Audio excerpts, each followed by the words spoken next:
All right, this is it, part 3 of refinishing this solid maple dresser. And we're finally at the fun part, painting. If you missed the before of this before and after, parts 1 and 2, we sanded, patched, and repaired. And now it's time to bring this thing to life. Let's go. First, I popped the dresser up on an old pallet and taped off the top because I was going to do paint wash up there later and didn't want any overspray. I grabbed my spray gun and thinned out the primer just a bit with water to help it go on smoother.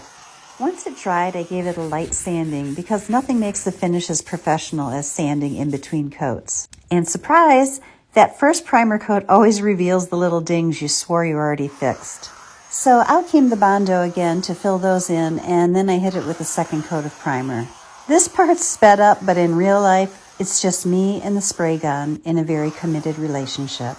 After another light sanding, I grabbed some black paint that I had on hand. Again, I diluted it slightly for a smoother spray. The second coat of black paint was the same process. One side, the front, then the other side. I leave the drawers in when I spray paint, which means I have to go back in and pull them out and hand paint the top ridges. After that, I mixed a little polyacrylic into the leftover paint and gave the whole piece 2 thin coats of sealant. Next, I carefully cut open the paper on top, like unwrapping a really fragile birthday gift, and did my first paint wash using a color called Dry Brown. Normally, I'd do the top first and then the base, and yeah, I should have stuck to that. A few drips made their way onto the black. I wiped them, but they left a faint mark. Lesson learned. Still, I let the top dry, lightly sanded, and then did a second wash and wiped it for a nice even finish. Here's where things got dicey. I thought I grabbed a wipe-on polyacrylic from Watco, but no.